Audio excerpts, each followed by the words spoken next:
ꯑꯩꯁꯨ ꯉꯥ ꯊꯣꯡꯒꯦ ꯑꯗꯨꯅ ꯑꯩꯒꯤ ꯉꯥ ꯊꯣꯡꯕꯒꯤ ꯔꯦꯁꯤꯄꯤꯁꯤ ꯃꯌꯥꯝꯗ ꯍꯥꯞꯆꯔꯛꯀꯦ ꯑꯩꯅ ꯀꯃꯥꯏꯅ ꯊꯣꯡꯒꯦ ꯍꯥꯏꯗꯅ ꯑꯗꯣ ꯃꯌꯥꯝ ꯌꯦꯡꯃꯤꯟꯅꯁꯤ ꯑꯗꯨꯒ ꯏꯃꯣꯏꯅꯨꯅ ꯂꯥꯛꯄꯁꯤꯗ ꯃꯌꯥꯝꯁꯨ ꯆꯥꯍꯣꯡꯕ ꯉꯥꯍꯣꯡꯕ ꯅꯥꯗ ꯌꯦꯛꯇꯕ ꯄꯨꯟꯁꯤ ꯅꯨꯡꯁꯥꯡꯅ ꯂꯩꯕ ꯄꯨꯟꯅ ꯑꯣꯏꯃꯤꯟꯅꯔꯁꯤ ꯍꯥꯏꯗꯅ ꯑꯩꯒꯤ ꯐꯦꯃꯤꯂꯤꯒꯤ ꯇꯔꯞꯇꯒꯤ ꯃꯌꯥꯝꯒꯤꯁꯨ ꯋꯤꯁ ꯇꯧꯖꯔꯤ ꯃꯌꯥꯝ ꯌꯦꯡꯃꯤꯟꯅꯔꯁꯤ ꯑꯩꯅ ꯀꯃꯥꯏꯅ ꯉꯥ ꯊꯣꯡꯒꯦ ꯍꯥꯏꯕꯗꯣ ꯑꯗꯨꯅ ꯂꯥꯛꯑꯣ ꯊꯣꯡꯉꯨꯔꯁꯤ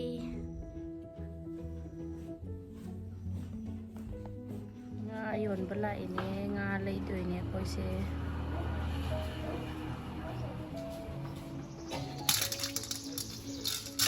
दोनों में से कौन सा भारी है? दोनों में से कौन सा भारी है?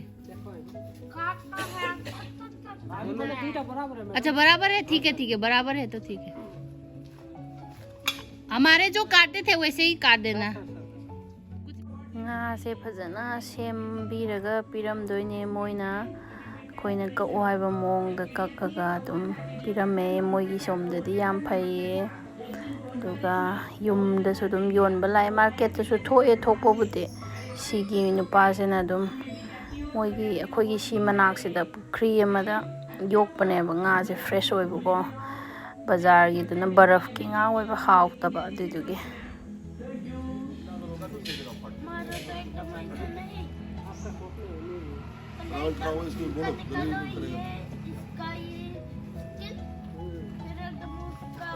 काटो फिर ये सब काट दो और अब बस बन गया काटो तो मम्मी पापा खा लेते आधा पीस मैं खा लेता हूँ वो क्या है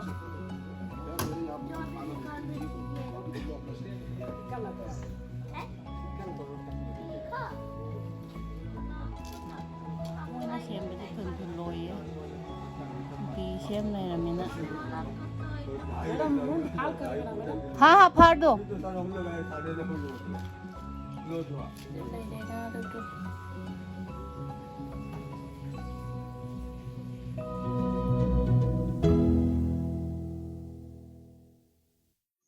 sai nga du sida leire aina pikna kakthale moina chaw chaw ka ambadu nga thongge sida leire tilau chanam sing sida leire khara ama sina hana thakadaba maru marang singni sida hawai thram leire samaroi ki kai leire thongba horasi yengbiro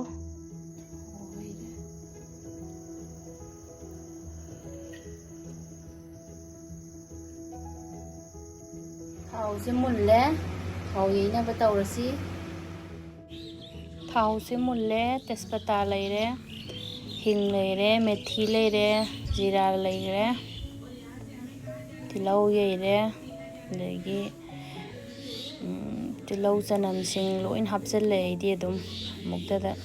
कनागुम खरदि तिलौ खक्तंग हानागा येबा यावेबा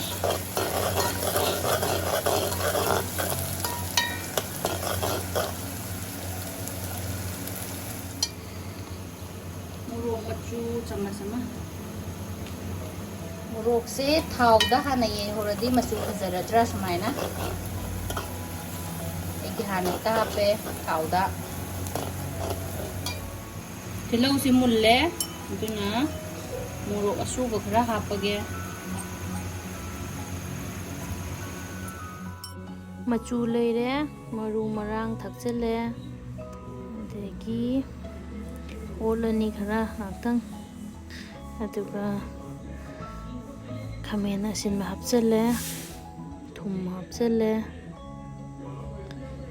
khamen sin si kitang munchalan ba po adu wargadi magi mahi du horen hawalle thuna dum toibani da thi sina nga se macha se mabuk kumba si kitang happa horen mahi se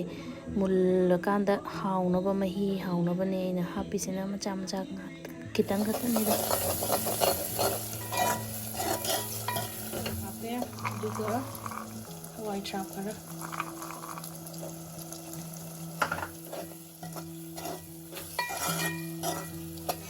थमजे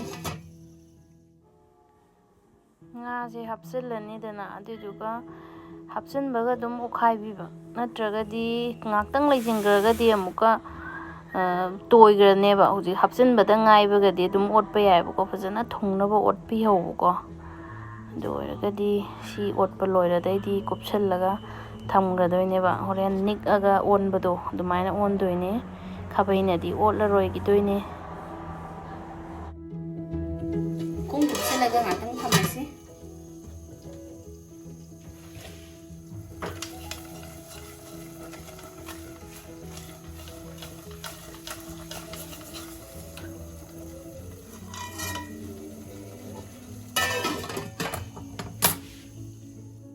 ꯑꯂꯨ ꯍꯥꯞꯆꯤꯜꯂꯦ ꯑꯗꯨꯗꯨꯒ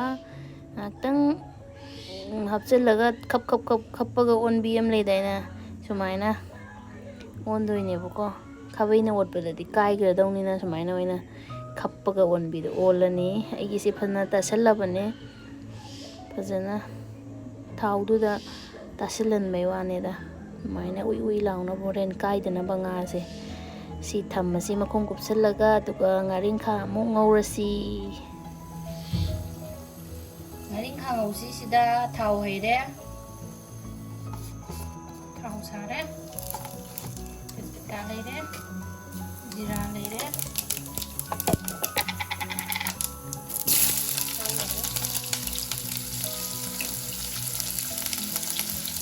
lối hấp dẫn mình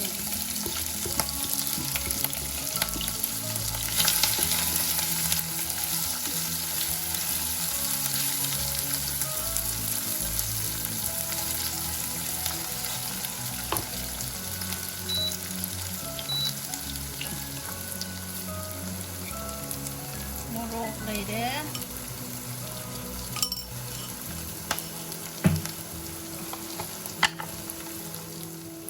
marang leyre, masu leyre, thum leyre, di thum gì này ta pe.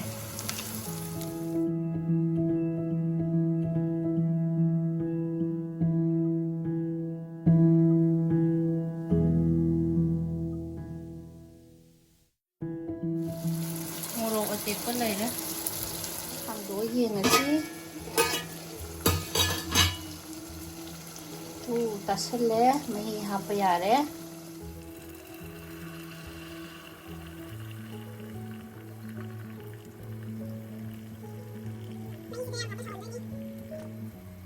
khai bidani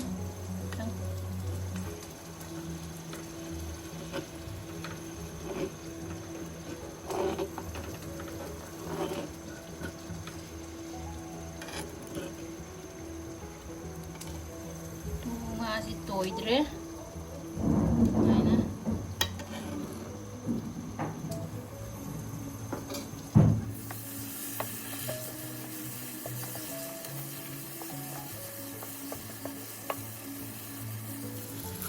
Hawai kita hape alu si kum soy le si hape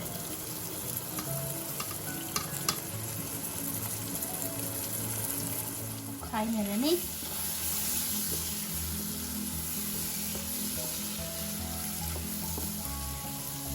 sida sum soibum mana mani dum hapten bayai ri ngasi si hapa roige hayeng ngoma soibum ga lu ga ngobu do mu tawke si sum roige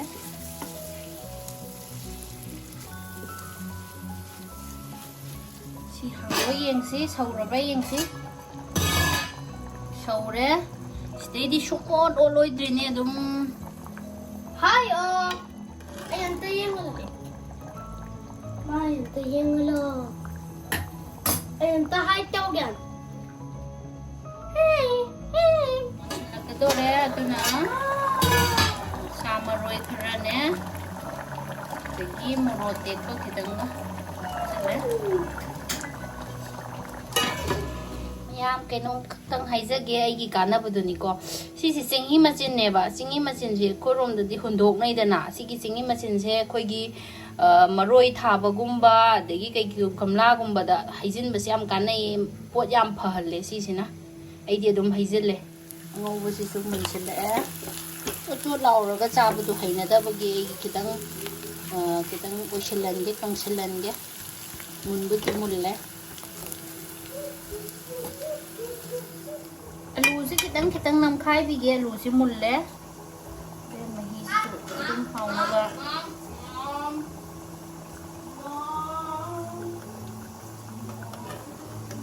ꯇꯞꯅ ꯇꯞꯅ ꯈꯨꯠꯁꯦ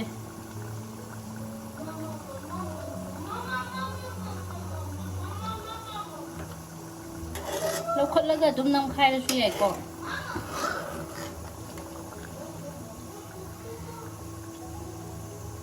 ꯏꯁꯥꯒꯤ ꯍꯩꯅꯕ ꯃꯑꯣꯡꯗ ꯑꯂꯨꯁꯤ ꯂꯣꯏꯅꯤ ꯅꯝꯈꯥꯏꯔꯔꯣꯏ ꯑꯂꯨ ꯃꯌꯥꯝ ꯍꯥꯞꯄꯤꯁꯤ ꯏꯆꯥ ꯅꯨꯄꯥꯅ ꯂꯣꯏ ꯆꯥꯗꯣꯏꯅꯦ ꯃꯥꯗꯤ ꯉꯥ ꯆꯥꯗꯦ ꯅꯪꯗꯤ ꯅꯪꯁꯤꯜꯂꯛꯑꯦ ꯃꯨꯜꯂꯕꯅꯦ ꯏꯟꯖꯥꯡꯁꯤ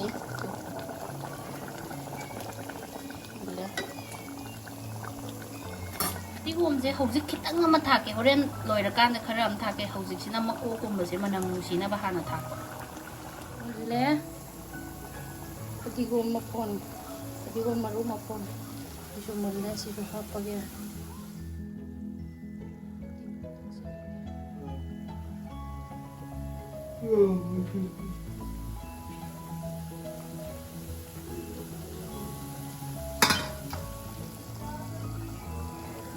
ꯂꯣꯏꯔꯦ ꯃꯨꯜꯂꯦ ꯆꯥꯔꯒꯦ ꯂꯣꯏꯔꯦ ꯁꯤꯗ ꯂꯩꯔꯦ ꯉꯥ ꯊꯣꯡꯕꯅ ꯑꯗꯨꯒ ꯉꯥꯔꯤꯡꯈꯥꯅ ꯁꯤꯗ ꯂꯩꯔꯦ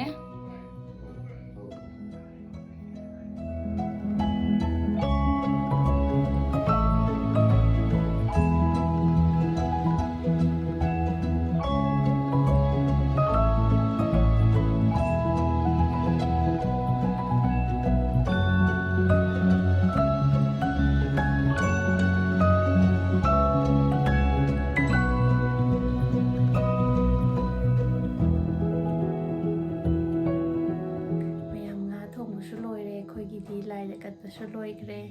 ꯑꯗꯨꯅ ꯑꯩꯈꯣꯏ ꯑꯃꯨꯛ ꯆꯥꯊꯣꯛꯅꯕ ꯇꯧꯔꯨꯔꯒꯦ ꯑꯗꯨꯒ ꯑꯃꯨꯛꯀ ꯍꯟꯅ ꯈꯨꯔꯨꯝꯖꯔꯤ ꯑꯩꯒꯤ ꯆꯦꯅꯦꯜꯁꯤꯕꯨ ꯂꯣꯏꯕ ꯐꯥꯎꯕ ꯌꯦꯡꯕꯤꯕꯒꯤꯗꯃꯛꯇ ꯍꯟꯅ ꯍꯟꯅ ꯊꯥꯒꯠꯆꯔꯤ ꯊꯦꯡꯛ ꯌꯨ ꯃꯌꯥꯝ ꯋꯥꯟꯁ ꯑꯒꯦꯟ ꯍꯦꯄꯤ ꯏꯃꯣꯏꯅꯨ ꯅꯥꯗ ꯌꯦꯛꯇꯅ ꯐꯖꯅ ꯂꯩꯃꯤꯟꯅꯔꯁꯦ